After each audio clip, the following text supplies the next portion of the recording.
do a couple of things here at the beginning. First, just kind of introduce myself. I'm Mike Marshall, Extension Associate. I actually work out of Gatesville, Texas, which lays on the north side of Fort Hood, one of the largest military installations. And my background's in wildlife. In fact, I did my master's thesis out on Fort Hood. And right now, I'm going to talk about water. And my background as far as water goes is I'm actually the Leon Watershed Coordinator. So we do a lot of best management practices that are aimed towards improving water quality at sort of a local stakeholder level. So I'm going to kind of come at this talk about herbicides from more of a broad sense and water quality in general, and then dig in a little bit into the herbicides as well. Just a few, I guess if you want to call it housekeeping type deals. Allison's on here, and she's going to be posting links throughout the talk. So if I mention a website and you don't feel like you have enough time to write it down before I go to the next slide, no worries. It'll be posted in the chat window, so keep your eye open there. And also throughout the presentation, Pete's going to post a couple of polls. I want to kind of keep this interactive if possible. It's a little strange talking when you can't see anyone, but a poll's a really good way of kind of communicating back and forth with everybody. So if you wouldn't mind, when a poll comes up, go in there, take your best shot at an answer, and while you guys are answering the poll, I'm going to look to see if there are any questions in the chat window. So please type in your questions as they come to you in that chat window, and I will go back during those poll sessions and answer them as best as I can. So I guess without further ado, we'll go ahead and jump into the talk. So just a kind of a quick outline before I switch slides here. I'm going to talk water quality in general and basically the value of clean water, and then kind of go a little bit into a little water law and policy, kind of who regulates surface water, who are the key players, and how does that policy work here in the state of Texas. And then we're going to talk about impaired streams. So what is that path to impairment? You may have heard that a lot of streams in Texas and nationwide have concerns for various reasons. And we'll talk about those sources of impairment. And then finally, we'll get into these best management practices that address those impairments. And of course, nutrients coming from herbicides and pesticides. We'll get more into that since that's a focus of this talk. And finally, I'll conclude with a little bit of relevant news to kind of keep on the radar. And I also want to say that this talk will reference a lot to beef cattle producers and ranchers, but really all these concepts I'm going to go through are relevant to any and all producers in the state of Texas. So we'll just kind of jump right in here. So water quality in Texas, we know it's a finite resource, and water is a big deal right now. I'd say the two biggest sort of issues natural resource folks are dealing with at the time is water and probably threatened and endangered species, and there's sort of overlaps in those two as well. We'll get into at the end. But water pollution has led to increased regulation, and regulation is not always the most popular thing for producers, so that sort of put it on the radar. How can we deal with water pollution at a local level rather than increasing regulation? And then from the perspective of a livestock producer, you need to understand these issues and learn about ways to become part of the solution. And there certainly are some stakeholder-driven options for that. So the value of clean water, and I apologize, some of these slides, they just kind of didn't translate over well, but I think they're at least readable, and hopefully I can touch on most of this. So it's vital to producers for a variety of reasons. We irrigate crops, raising livestock, animal health, increase recreation, so talking about hunting, and then really bottom line is $100 billion of food and each year. You can relate that back to clean water. So if you're irrigating with dirty water, if you're raising livestock with polluted water, that can really be brought down to actual numbers. So there's economic impact for sure. So a little bit more on the value. So water is really second only to oxygen as an essential nutrient when you're talking about things like animal weight gain in the dairy industry, milk production, and certainly reproduction as well. And things like bacteria, for instance, if there's excess levels in there, it can degrade whole ecosystems, it limits ag production, and then of course the increased regulation. So we'll get a little bit more into that here and talk a little bit about water law and policy. And what I'm getting at here is surface water, because groundwater is a whole nother issue, and I believe the last webinar really got into the nuts and bolts of groundwater law and policy, so we'll touch a little bit on surface water. All revolves around the Clean Water Act, 72 and 77 amended. So it sort of provides that foundation of all surface water quality protection in the U.S. And EPA at a federal level. So really the idea here is to restore and maintain chemical, physical, biological characteristics of the nation's water. And it requires states to set standards for surface water quality and then also regulate wastewater discharge. And we'll kind of get into who the players are here in Texas that the EPA has mandated that power to. So EPA delegated the responsibility of that Clean Water Act to the TCEQ. But you do have two state water quality management agencies here in Texas. So first, TCEQ, which is the Texas Commission on Environmental Quality.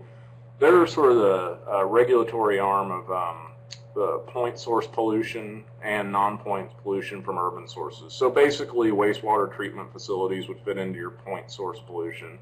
And then non-point source pollution from urban sources would be basically runoff in city settings. And then the Soil Board, the Texas State Soil and Water Conservation Board, they're your non-point source pollution from ag and silvicultural sources. So that's really kind of the focus that I have in my neck of the woods. We're in a rural watershed, so a lot of the best management practices and a lot of the inertia behind a lot of these programs here come from the State Soil and Water Conservation Board. Again, I apologize for this slide, but basically what this is showing is for surface water quality standards, you kind of have these three spheres, if you will, to sort of think about. Each stream or water body segment has a designated use. So for instance, that designated use could be for aquatic life. It could be contact recreation, which is an important one to keep in mind. Basically meaning that people swim in that water or could potentially come into contact while recreating. There's also public water supply, fish consumption, and just a general use category. So there's also criteria for each body of water. So there are certain numerical criteria for things like pH, dissolved oxygen, fecal coliform, E. coli, bacteria. So you have all these criteria. And basically, there's an anti-degradation policy here in Texas that says two basic things. You got to protect clean water from impairment, so if those numeric criteria are not met, and it prohibits impaired water from becoming more impaired. So bottom line is trying to keep water clean and doing that by putting numerical criteria to those issues. So let's get back into TCEQ here. So their function is they define how water bodies will be used. So for example, in my neck of the woods, the Leon River has a criteria of some of the segments have primary contact recreation. So that's going to put a higher standard on what the bacteria counts or nutrient counts would be. And so they must also develop and enforce water quality standards for each use. So that's that sort of regulatory arm. And then every 3 years in what's called the triennial revisions, they actually evaluate those water quality standards and sometimes make amendments to those. And at the end, I'll actually get into some amendments that were made recently that might be of interest to producers in Texas. So, for surface water quality standards, every 2 years, the TCEQ must report the extent to which each water body meets the surface water quality standards. So basically, every 2 years, they come up with something called the Texas Integrated Report. And it describes the status of all surface water bodies in the state and shows whether they're impaired or not for certain criteria. For example, bacteria or nitrites or phosphorus. And if they are impaired, for whatever reason, they get put on what's called the 303D list. So that 303D list, which you can find pretty easily on the internet, there's a link there in the chat window now, is it's going to show you all the water bodies that aren't meeting the criteria for their designated uses. So if you're curious about the water body in your neck of the woods, go to that website and check it out. So let's say that we do have an impaired water body. Then what happens next? Well, there are basically two what we call water quality improvement type of projects. One's called a total maximum daily load. You'll always hear that referred to as a TMDL. And then there's also a watershed protection plan. I'll get into some of the differences, but we'll kind of think of it this way. The TMDL is more your regulatory document, and the watershed protection plan is more of a local stakeholder-driven document. So, TMDLs. So this is kind of a little flow chart on how a TMDL works. So TCEQ obviously will have identified an impaired water body and put it on the 303D list. So then that TMDL, which is a document, is developed for that particular pollutant. So for example, if dissolved oxygen was the issue, then that TMDL is developed to take care of the dissolved oxygen problem. And so that TMDL is written up and submitted to EPA for approval, and then you begin your implementation process. So within that TMDL, it'll say you must do these management practices which will reduce dissolved oxygen by this amount, and then we need to monitor that water quality to evaluate whether that was effective or not. So that's really the basics of a TMDL. So a watershed protection plan, in contrast, TCEQ will have identified a water as being impaired, but with the watershed protection plan, you don't even necessarily have to have a water body be impaired, but maybe it's getting worse and not quite impaired. So local citizens basically identify that need for a watershed protection plan. It's often the case that the citizens have identified the need because their water body's on the 303D list, but it doesn't have to go that way. So then typically a local steering committee and various work groups are established. So here in the Leon watershed, we had like dairy focus groups, we had small landowner groups, we had municipal groups. So you basically have these groups that sort of represent the interests within your particular watershed. And then a watershed protection plan is developed including EPA's 9 elements. And I'll show you those 9 elements, I believe, on the next slide. And then the watershed protection plan, I think this is really important, is ultimately approved by the stakeholders. Now it does have to go through EPA, but the stakeholders kind of have the final say in what goes in that document. And again, the implementation and then the water quality monitoring. The monitoring is often forgot about because, you know, at the end of the day, you need to ensure that the management practices you're putting in to improve water quality are working. So that monitoring component has to be kind of a part of the whole process. So the 9 elements are, some of them are a little cut off here, but I won't go into every one of them, but there's basically these 9 basic elements that when you're writing a watershed protection plan, EPA is going to look for all of those elements and make sure that they're present before they're going to tell people to go forward with that document.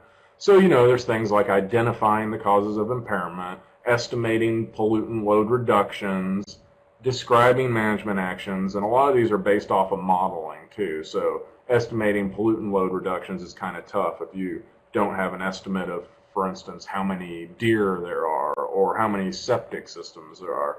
Kind of need a robust data set in order to figure out some of this. But those 9 elements too can be found at EPA's website if you're interested in looking more into those.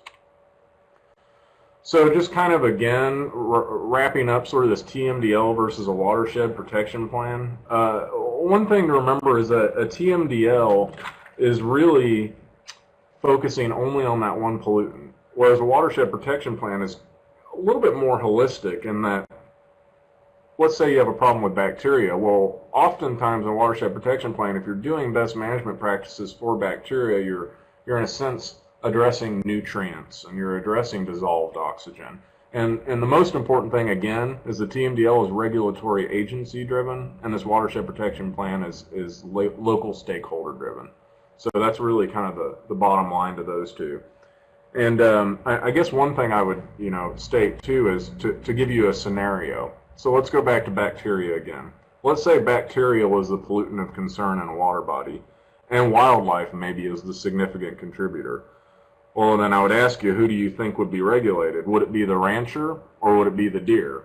Well, I think clearly the answer is the rancher would be the one regulated. So that's often the reason why places will want to do a watershed protection plan, because when you think about it, you know, the EPA and TCEQ aren't going to be able to come in and tell the deer to stop polluting the water. They're going to go right to the rancher. So that's where a lot of that interest comes in having a local stakeholder-driven process. I believe here is going to be where the first poll is going to come up, and I'm just going to, while that poll is being posted, I'm going to look over at the chat window and just make sure nobody has a question so far, and it looks like there's not. So if you guys wouldn't mind taking just a minute to look at that poll and answer, if you get a second. So it's, what is the most common cause of water quality impairment in Texas? And we've got 4 options here, and I'd just be curious to see what people are thinking right off the bat. And while you're answering that poll, let me talk about the graph that you see in front of you here. And this is the number of impaired water bodies in Texas going from 1996 to 2010. And note that it goes every 2 years, because if you remember, TCEQ every 2 years comes up with their 303D list. And it's obvious that there's an increasing trend. I want to point out, however, this is not because we're polluting more and more and more. This is because we're looking more and more and more. So, for instance, there have been a bunch of unclassified streams, say, in 1996 that are now classified, and we now know are polluted when they might have been polluted in 1996. Now we just know they're polluted in 2010. So, it kind of explains that chart a little bit there. And there's our question, our poll question. I'm going to go ahead and answer that question on the next slide. And also, Pete, I'm trying to move this. I guess I have to answer it myself, huh? Okay, there we go. So, cause of impairment. Bacteria, by far, is the most common cause of impairment in Texas. So, 57%, compared to the next most, dissolved oxygen at 16%. So, clearly, bacteria is an issue when it comes to impaired streams in Texas. And on the next slide here, just a different way to look at the number of impairments, and this kind of shows by location. And you'll note that bacteria, there's clearly a lot more impairments, and they're kind of distributed throughout the state. You'll note a lack of impairment in the west. Well, I think it's pretty obvious why that's the case. There just isn't a lot of water over there in the west. So, dissolved oxygen, again, is the second, kind of comes in second here and is sort of distributed throughout the state. Dissolved oxygen is often tied to aquatic impairments. So anyhow, just gives you a little bit of a visual there. And so although we're going to talk about nutrients, because they're the ones that relate more to the herbicide and pesticide and fertilizers, I do want to talk to you about bacteria, because clearly bacteria is a big issue here in Texas. So when we talk about sources, and this graph looks a little bit funky here, but at least the numbers came up. I want to talk a little bit about bacterial source tracking. And what that is it's a study where you can actually take water samples and go compare it to a library of bacterial samples and see what exactly the bacteria in the water is coming from. So, for instance, is it coming from humans? Is it coming from cattle? Is it coming from some other sources? And so there's a few of these studies that have been done in Texas, and I'm just going to show you a few results and show you how it can vary by site. So, for instance, in this one, Peach Creek, and this was a TMDL, not a watershed protection plan, it looks like there's pretty even distribution of various sources. Looks like non-avian wildlife, so that'd be your deer and your feral hogs and whatnot, and cattle are the two main culprits in this particular area, but you also have non-avian livestock, pets, and then of course there's always some unknown. This is quite a bit different. This is Copano Bay, and this is also a TMDL, and in this case it looks like horses are a particular issue for bacteria in this neck of the woods, and then ducks for example, as well. So they were clearly able to get more detailed instead of just saying wildlife or avian wildlife. I mean, they knew that it was ducks. They had a good library to go and look at, and sewage is also on there as well, probably septic systems in this case. From my neck of the woods, there was a bacterial source tracking in the Leon River, and this is under a watershed protection plan. And you clearly see here the blue being wildlife is a huge contributor. So we didn't parse out exactly what wildlife is contributing bacteria, but clearly it would be wrong in this area to say point the finger at the cattle ranchers or the wastewater treatment facilities. There are some variants in human and cattle contribution, but wildlife is definitely the one to focus on in this particular area. So let's get into nutrients here. So first, sources of nutrients. So nutrients can be an impairment, and when we talk about nutrients that are impairing streams, we're generally referring to nitrogen and phosphorus. So obviously one thing would be herbicides and pesticides. So when they're used incorrectly, herbicides and pesticides end up in our streams and they cause problems. So this is obviously exacerbated when you have erosion like you see in the bottom left, because those nutrients can bind to the soil, and when they wash into the creek, not only do you have sedimentation in the stream, but it's carrying those nutrients with it. Also on the right, you see that you got in the upper right-hand corner, you got what we call a CAFO, a contained animal feeding operation. So things like dairies and feedlots, those are actually significant contributors of nutrients. And then in the bottom right here, you got septic systems, which can also add nutrients to the stream. So it's a whole slew of sources of nutrients, but obviously the herbicides and pesticides, which is part of the focus of this talk, is one of the main culprits. So nutrient pollution in general, just wanted to give a little bit of background on that. It's contamination by excessive inputs of nutrients, because obviously nutrients are good, but too much any good thing's not good. And really the bottom line is it causes what's called eutrophication, which I'll get into in the next slide. And that's excess nitrogen or phosphorus that leads to sort of out of control algal growth.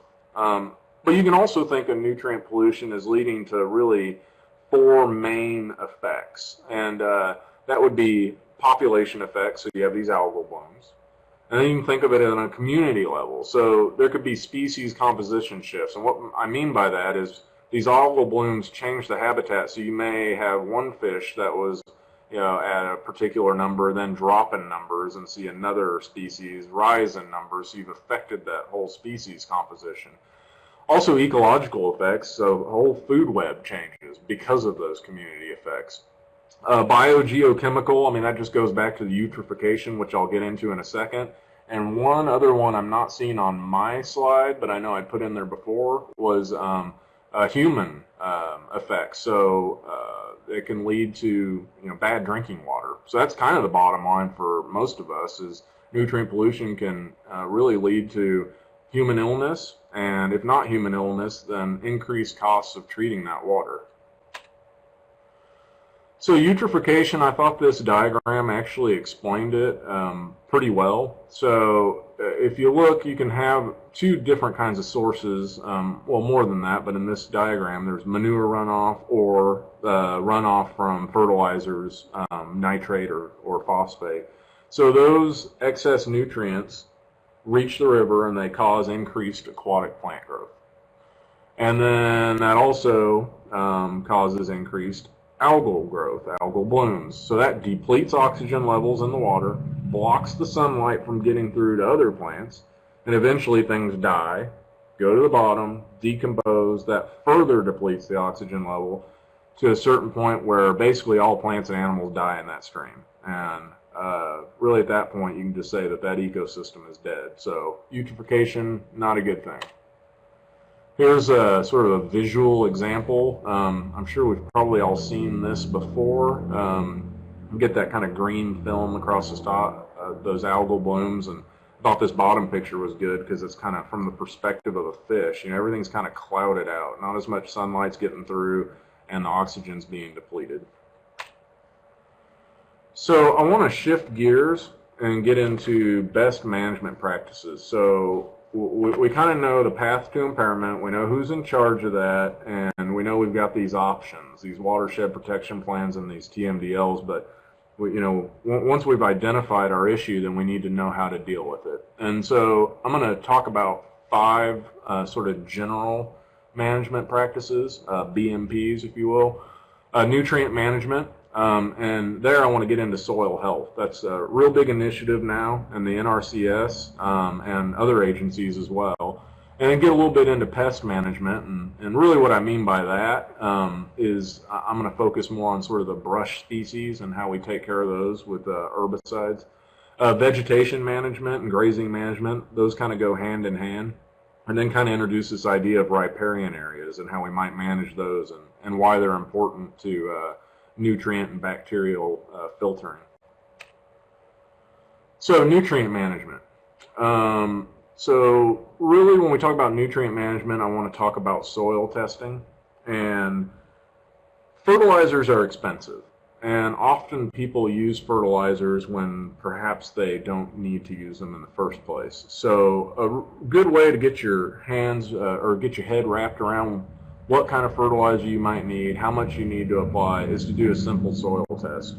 And the best way to do that is to contact your county agent. However, we will be posting a link here. Well, actually, it's right there on the slide. So soiltesting.tamu.edu. And you can go there and kind of get an idea of how easy it is, but I'll just let you know that you can get soil sample bags and forms from your county agent. You mail that sample to College Station, and for $10 you get a basic test that gives you fertilizer recommendations. So compare that $10 cost to the potential cost of applying too much or misusing fertilizer, and it becomes a pretty easy it becomes pretty clear why you'd want to get a soil testing done before you started applying fertilizers. This is a really good publication as well, and that link there will get you right to it. It basically tells you all the common brush that people are trying to control in Texas, and it'll tell you the common name for a herbicide that you'd want to use. Gives you a broadcast rate, gives you also an individual plant treatment rate. So lots of really good information, really easy to look at, really easy to digest, gives you timing of application. So the bottom line here is we just need to think before we spray. We need to follow the directions and use these experts that have thought about this for a long time. And not only are we being a good land steward there, but we're saving money. So it's kind of a win-win situation. So I'd recommend checking out that publication if you're thinking of using herbicides. So kind of stepping back at that 20,000 foot level, just general best management practices for pesticide and herbicide use. Read and follow the directions. I mean, it sounds simple, but there are a lot of people that don't read and follow the directions. They may read them, but they don't follow them. Often applying them directly to the plant is a really good best management practice. Avoid applying during rainy or windy conditions. I think that's probably pretty obvious. Obviously, use extra caution when applying in areas where they can be washed into waterways. Again, linking that back to sort of the streams and the eutrophication. Just use extra caution when you get near the waterways.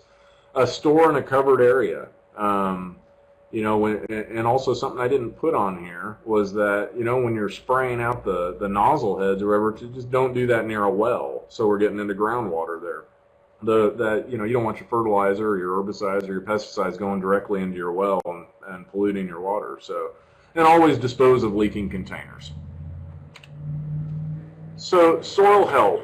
This has been a really big initiative recently. I mean, we've been talking about it for a long time, but especially I don't know if we have anyone from NRCS listening here, but I know I've visited with some folks from Weatherford, and it's been a really important concept they're pushing here, and I believe in it, and so I wanted to share some of the concepts with you guys.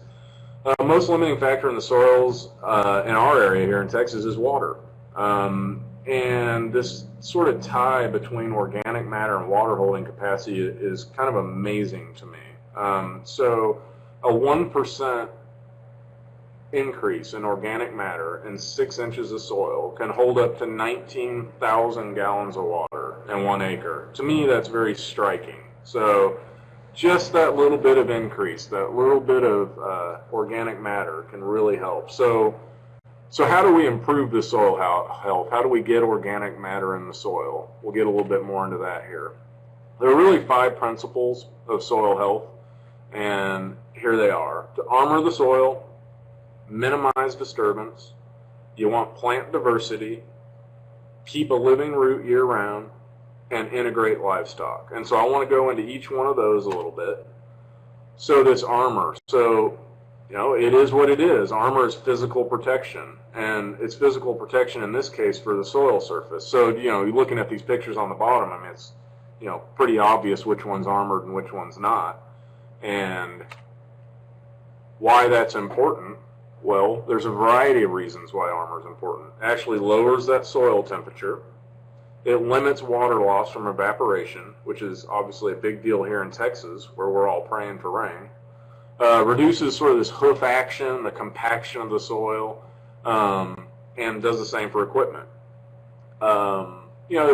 Food for microbes, it fuels the nutrient cycle. There are a whole variety of reasons why arming your soil is good. The bottom line for me is it links to water, it's preventing erosion, or it's minimizing it at the least. So again, you don't want to lose that soil and have that soil enter our streams, and for a variety of reasons. One, you don't want to lose your soil because you just don't want to lose your soil if you're trying to grow stuff. And the other reason is that the nitrogen, the phosphorus, the bacteria that binds to that soil enters the water, and then you have an issue.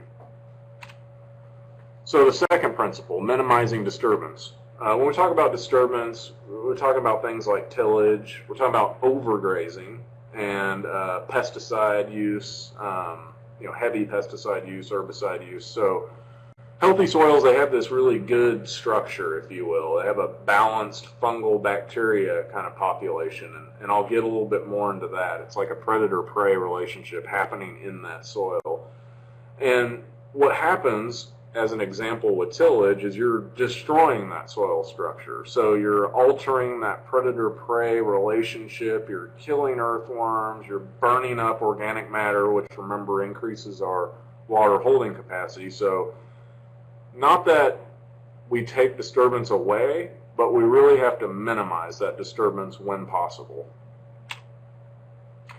So this plant diversity, what we mean by that is specifically having 4 components to our plant diversity. We want some warm season grasses mixed with some warm season broadleaves, and the same goes for cool season. You want grasses and broadleaves. And I think that picture below kind of gives you a good visual of why you want this diversity of plants. You see that different plants reach further into the ground with their roots. Their roots do different things. Some fix nitrogen better, some provide structure. So just having that diversity really increases that soil health. And why is it important? This predator-prey state. And what often happens is bacteria are outnumbering the fungi in this battle. So you kind of want to make sure you have healthy soil so that fungi have a fair fight here against the bacteria. Increased diversity equals increased microbiology. I don't want to get too in the weeds, if you will, on this stuff, but the roots basically recruit microbes and increase the soil health. So again, if you have a bunch of different kinds of plants, you're going to have a whole lot of different kinds of microbes in that soil. It's just creating that diversity, getting healthier soil. Okay, so this living root year-round is another principle, and I got a little bit into this before, but if you look at the pictures down there, some roots are better at different things than others. So you want some of these nodulated legume roots. They're really good at fixing nitrogen. Fibrous grass roots, they kind of build that structure, if you will, that help with erosion. And these tap roots, their role is really to increase porosity. So everything has a role, and you kind of want to keep a living root there all year round. So livestock integration might be one of the more surprising principles of soil health. And the idea here is you're using livestock for specific objectives. So sometimes it might be assisting with the termination of a cover crop. Cover crops are becoming really popular in soil health, but there's a time when you might eliminate those cover crops, and livestock can help with that. They stomp in plant material. They add biological diversity. Not all manure is bad. We just don't want a lot of it washing off into our creeks. And they also manage the plant communities. You can do strategic grazing. So I think a really interesting example of this livestock integration, it started to become clear that this was a big principle in soil health, was at the RIPARIAN station near Waco. So they had this area where they were measuring water quality, and this particular area at the station had all native grasses. It looked great. I mean, you just would have thought it was a native prairie and everything was great, but for some reason the bacteria count was high. And what they ended up noting was that that area had not been grazed in decades. And so for some reason removing that livestock actually decreased the soil health. So just integrating a little bit of livestock in there, helped to reduce that bacteria count. So it's actually a really interesting story. So stepping out of soil health and looking at pest management here. And again, when I'm talking about pest management, really what we're getting at here are best management practices to get rid of undesirables. And so I'm talking about things like juniper or cedar, mesquite, prickly pear, that kind of a deal. And there's a really good website that I think that people ought to check out. And if you just Google Pest Man, and we'll also post the link here in the chat window, it's really, really great because you can enter the name of the plant that you're trying to control. So for instance, juniper, the stem diameter, just throw out there something like 2-inch stem diameter on average, how many plants per acre there are on average, and your county. And then you click on view available treatments, and it tells you all the mechanical and chemical treatments that are possible, and they give you a cost per acre, the effectiveness of different chemical treatments or mechanical treatments. So it's a really, really great website, and you should go check it out for sure. But in general, when we're talking about controlling for things like juniper, mesquite, and prickly pear, we can talk about grazing here, and we'll get into stocking rate a little bit more when we talk about grazing management, but you always want to calculate your stocking rate and stick to a sustainable one. Implementing grazing systems that allow for biological control of weed species. So here, an example of that would be strategically putting goats in a pasture to get rid of some of the undesirables, would be an example of that. Prescribed burning. There's another site here that it's like Allison will post here in just a second for a prescribed burn association here in Texas. Prescribed burning is really great for the land. You can say, for instance, you have a lot of small junipers coming in to a rangeland. And if you just do a prescribed burn at the right time, that's the cheapest way to get rid of that. And it's very, very effective. And then I'll keep harping on this. Just always follow the directions on the pesticide labels. There's always directions on there, and they should be followed at all times. So vegetation management here. These best management practices are designed for several reasons. So really what we're trying to do is maintain adequate vegetative cover. So don't overgraze. And by not overgrazing and maintaining that vegetative cover, we reduce soil erosion. We improve forage production, so it's good for the producer. We enhance water conservation, brings you right back to water again. Improve your animal performance, and enhance the long-term sustainability of your production system. Here in this case I say beef cattle, but the idea here is that we're thinking long-term, not just short-term. And so that's what the kind of best management practices I'll be getting into address. Well, let's just go to the opposite. How about improper vegetation management? Well, what does that mean? It goes right back to the lack of armor. So when you don't have armor on your soil, you're going to erode that soil. And I think that picture on the right here kind of gives you an idea of some of the processes that are going on. So you got your unprotected soil and your protected soil. Well, when that rainfall comes down from the sky, it's coming in pretty fast. So if there's not any armor on the soil, that soil is going to splash up and erode away when the runoff comes. Wind also, if you don't have your soil armored, can blow your soil, topsoil right away. And the result of all this is you end up with this sandy, rocky, kind of stony soil I'm sure all of you guys have seen before. And when you armor your soil, you usually have some pretty good soil that you maintain. So here comes the next poll question, and it's going to revolve around the idea of take half, leave half. And so if you haven't heard that particular saying before, the whole idea here is that once you take more than half of your production in a year, and let's just talk about grass and grazing cattle, for instance. Once you cross that 50% above ground biomass removed, a lot of bad things start to happen.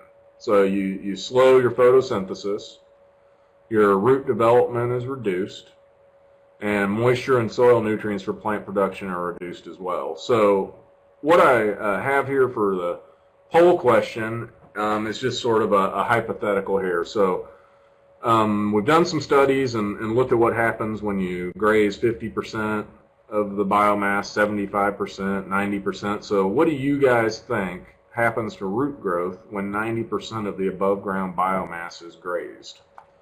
And it looks like most everyone has gone on and voted here, so I'm going to go ahead and vote myself since I know the answer. And broadcast the results. All right. So the answer is, sorry, I'm going to get back trying to close this out here. There it goes. Perfect. So with 90% use, 100% of the roots stop growing for 17 days, and that is bad news, linking it right back to soil health again. So actually look at the middle picture, and 70%, you actually stop 50% of the roots from growing for that 17 days. So there's actually quite a dramatic shift in what happens with the roots between using half and using 70%. So the whole idea is this whole take half, leave half, because 50% use, roots don't stop growing. So that's a sort of your target here. Another saying I like is it takes grass to grow grass. Here's some pictures over here, and I think it's pretty clear the answer. Which side of the fence do you want to be on? Well, if I'm looking at that top picture, I mean, I certainly want to be on the one on the left. Sort of brings about this idea of, I like to say, a watershed. I'm not sure if we want a watershed. The guy on the right is a watershed. The guy on the left is a water catchment. And what we want to be is a water catchment. So neighbor on the right on the top picture, big rain event comes through, he's losing most of his water, and it's going right over the guy on the left. So he's using his grass to grow more grass. That's the whole idea there. And then, relating it back to this herbicide and pesticide theme, tall grass filters out nutrients. Think of it as being literally a filter before it hits the stream. So less erosion, filters out the nutrients, leads to healthier streams. So it's just a good idea to make sure your stocking rate's correct so you look like the guy on the left on the top picture or the guy on the right on the bottom picture. Again, with the improper vegetation management, we can also talk about water conservation. So in this case here, on the left you got bunch grass, which is what you're going for. It's all bunch grass, and you're not losing a whole lot to runoff, and you're also not losing a lot of soil. But as you move your way right, you're getting 45% of runoff, 75%, and you're losing a lot of soil. So again, goes to those pictures we were looking at. Those guys that are overgrazed are one of the, either in the middle or on the right, and the guy that didn't overgraze is using all of his water. Grazing management goes directly into this vegetative management. It's where, when, and how much the livestock graze, and really what we're talking about here is stocking rate. So when we talk stocking rate, we're talking about number of acres per animal for a grazing season, and some concepts to understand going into it, although I'm sure most of you guys already know this, but an AU is an animal unit, and for livestock it's equal to a 1,000-pound beef cow. One thing I want to say about stocking rate, and there's a good link Allison just posted there that goes through a real quick and easy way with a yardstick to calculate stocking rate in your pasture. And it goes into this, but I did not on this slide, but remember the concept of grazable acres. And what that means is oftentimes, I'm going to give you an example. If someone has 1,000 acres they're running cows on, but 100 of it is a cedar brake or just pure juniper, and 50 acres of it are roads and stock tanks, well, that person actually has 850 grazable acres, not 1,000. So all the time you want to be remembering that. Not all of your land is grazing land, and it's a common mistake when people calculate stocking rates is to not take that into account. But if you're interested in calculating stocking rate, quick, easy way to do it on your own land, visit that link that Allison just posted there. It's a good extension pub that gets into that. Just some examples relating to bacteria, but remember that bacteria, nutrients, all works the same here. So some studies showed that 200% reduction in bacteria when grazing intensity was switched from heavy to moderate. There's another study that showed that 90 to 96% of fecal coliform levels were reduced when grazing intensity was from heavy to none. So the whole idea here is when we overgraze, we're contributing bacteria, nutrients to the streams, and if we kind of switch from a heavy to a moderate, then we're really improving water quality just by doing that.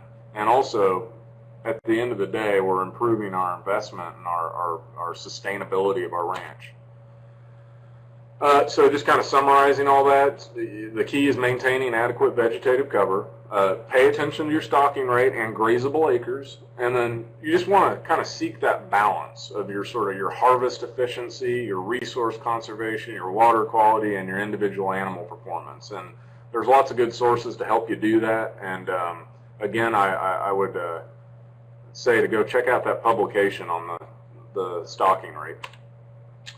Riparian management, if you guys aren't familiar with what a riparian area is, I like to say it's an important last line of defense, essentially. And basically it's that strip of vegetation along either side of the bank that should be present in a riparian area. There are certain plants you'll find there that you won't find on uplands. So for instance, things like sycamores and willows, and there are certain grasses and forbs that grow just by the streams. And they act as a filter for the bacteria and the nutrients and everything else, but they also provide stream bank stabilization. So oftentimes when you see river banks or creek banks that don't have a good riparian area, you'll see the sides are sloughing off and there's not a good stable side to those streams. Again, important not to overgraze. A couple ways you can do that is you can fully exclude them, but I realize that's not always possible or feasible. So partially exclude them for parts of the year, or better yet, give them alternative watering sources. Stock tanks, troughs, that kind of a thing. There's been studies done that have shown that cows with GPS collars tend to really congregate around water sources. So if the only source they have is your creek, they're going to be hanging out in the creek contributing bacteria. And just a little bit of a note, and I'll get into it on the next slide. There's actually individuals that they may need to obtain a permit for herbicide and pesticide use near streams. And I'm going to switch slides here and show you, if you go to this site that was just put on the chat window as well.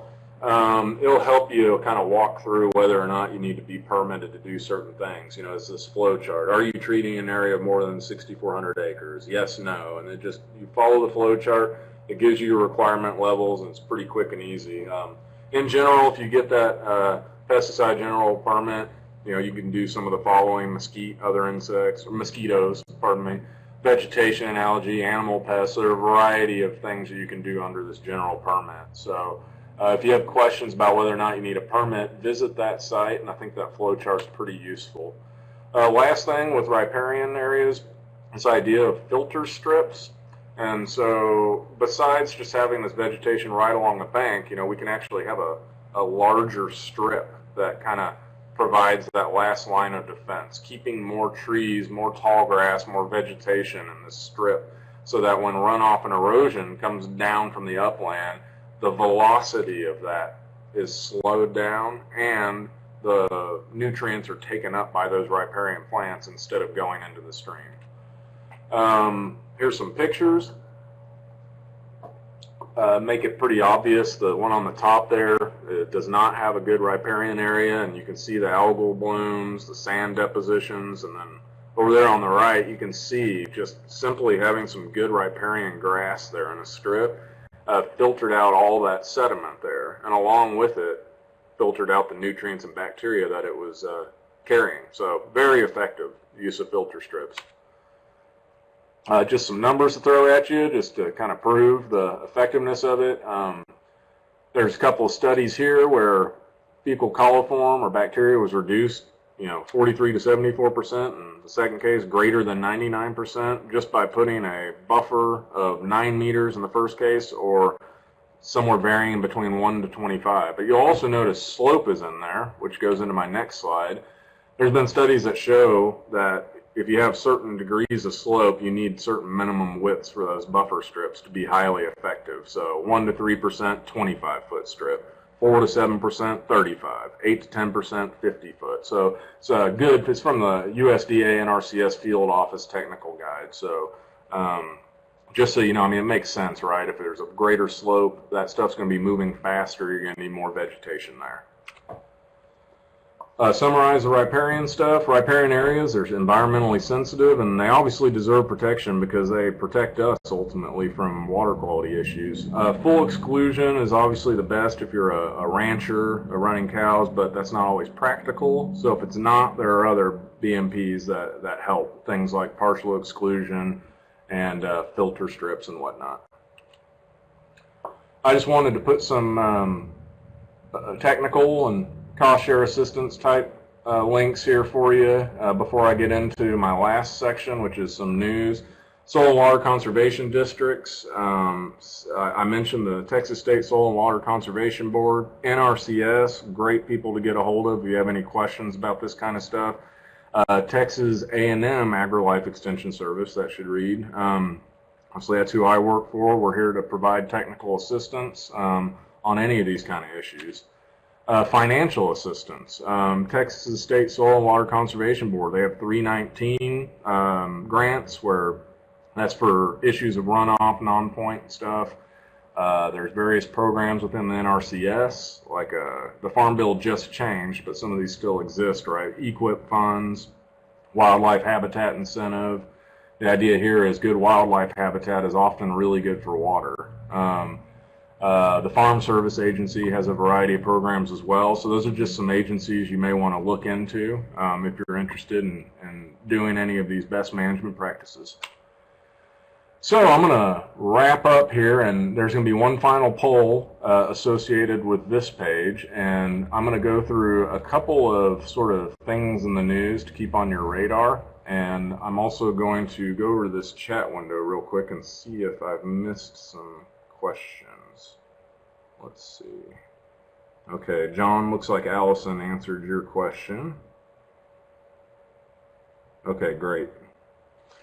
So the question on the poll is how many species are under review to be listed under the Endangered Species Act in Texas? And hopefully I'll prove to you that that means something to our discussion here about water in just a little bit. But other things I'll touch on are a nutrient criteria.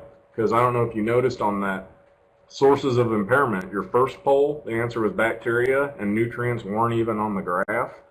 Well, that's because Texas, as of now, doesn't really have a nutrient criteria. So we'll dig in a little bit into that, some revisions to the state water quality standards, and Clean Water Act expansion, and finally get into a little bit of this endangered species stuff here.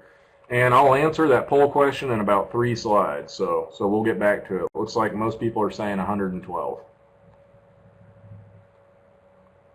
All right, so I'm going to go ahead and move on here.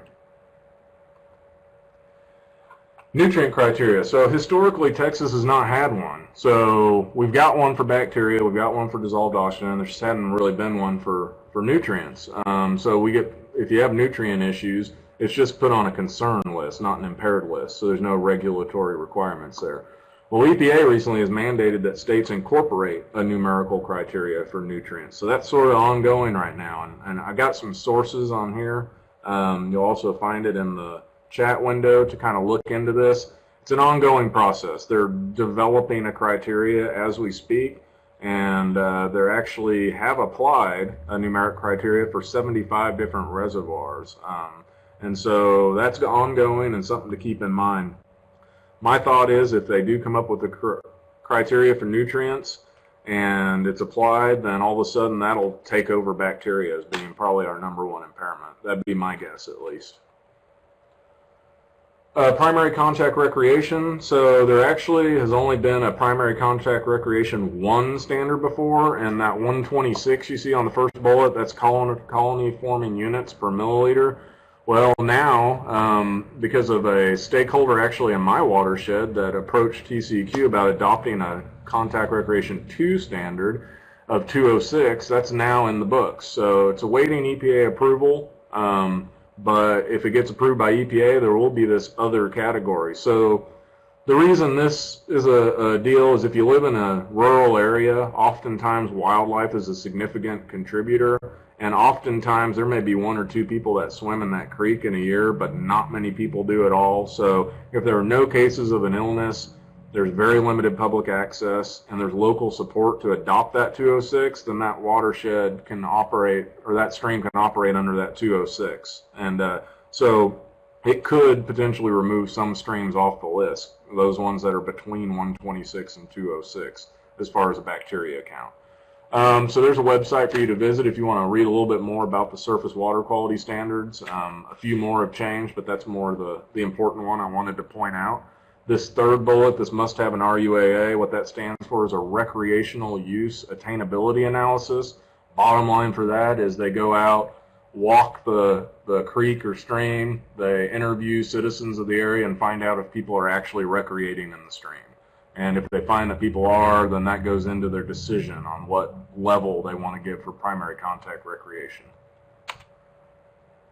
Clean Water Act expansion, this is very recent, April 21st this year. EPA announced that they're going to change the waters of the U.S. definition. I would encourage you to visit the Federal Register and read that proposed rule. You'll probably hear more and more about it. And right now, you can make public comment as well. The whole idea is that it's going to kind of broaden what the definition of a navigable water is. So it could be, you know, some smaller tributaries. And I would encourage you to go read that because it's going to be something that's important moving forward. And those links are on the slide, and Allison also just posted them in the chat window as well.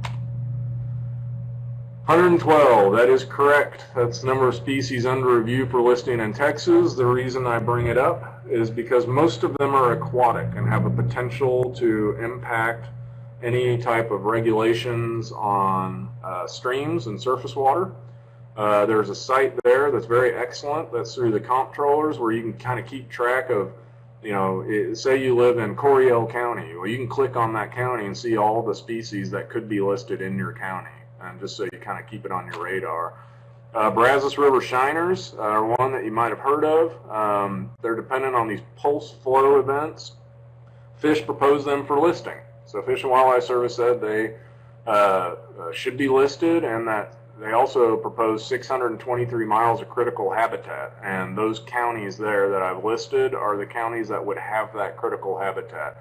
The only reason I bring this up is I'm not sure exactly how this is going to go, but there's some potential for some permitting requirements or things that you can do within certain feet of streams because of these endangered species. So just kind of keep it on your radar if you live in any of those counties. And finally, freshwater mussels. I think this is about my last slide here. They have the potential, so look at the map on the bottom right, and the darker the color, the red, then that's the number of species of mussels that could be listed in that area. Bottom line is almost all across the state, there's some mussel that could be listed under the Endangered Species Act. If they were listed, stakeholders that could be impacted would be energy, construction, transportation, but definitely water, right? Water utilities, water users. So again, I would recommend you look at that site, Keeping Texas First. That kind of gives you up-to-date information on what's going on with these proposed species.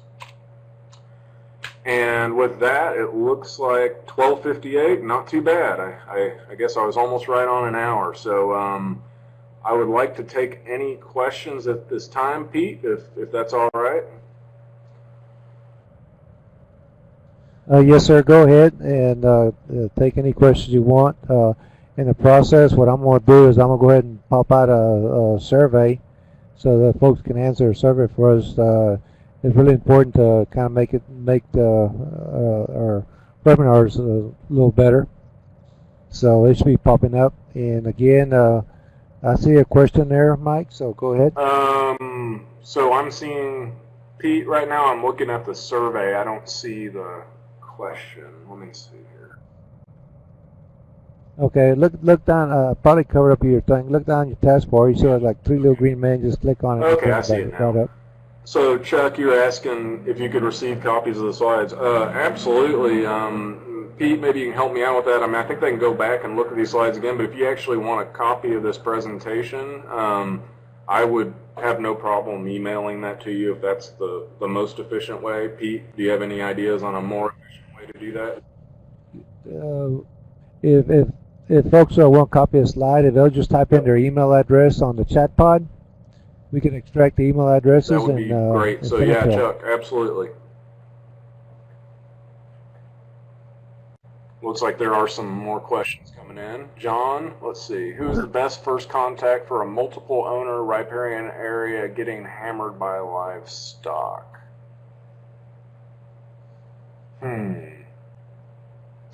Now, John, I guess I'm trying to understand the question. So would this be a contact for owners that would like to start maybe becoming better land stewards? Is that what you're thinking? I'll wait for your answer. Yeah, okay. So what I would do is get a hold of NRCS. They're usually a very good go-to on this kind of stuff. They're the ones that kind of experts in calculating stocking rates. Another good contact besides NRCS is GLCI. That's Grazing Land Conservation Initiative, I believe. Those are 2 great people I'd start with because they're going to be the ones that will actually come out to your land and work with you as a producer. And then, of course, extension folks like me, do a lot of these webinars and have a lot of information. But I guess I would direct you towards NRCS. And there's always someone working in your county that can help you out. So hopefully that helps out there, John. And I think there's some more questions. Let me scan back up here. Okay, those are just emails coming in. Right. Yeah, I think there are emails coming in for those slides. And as we wait for more questions, let me say that the next session is going to be July 3rd. Monitoring rainfall to trigger drought preparation. Dr. Tim Steffen is going to be our guest speaker. And again, if you want to follow us, you can follow us on facebook.com/TXRange, where we get you can get educational videos and information off there weekly. Well, great. John, I hope I helped you out with those 2 agencies there. That'd be what I'd recommend. I'm not seeing any more questions coming in here. I'm scanning back up to make sure I didn't miss anything. Yeah. Yeah, I think you got most of them. Mike, again, thank you. Appreciate it. Very good webinar. So I guess I'm going to just go ahead and mute my mic and just kind of see any more questions hang out show here up. Another couple minutes and look for questions. Look forward to seeing everybody July 3rd. Thank you, Mike.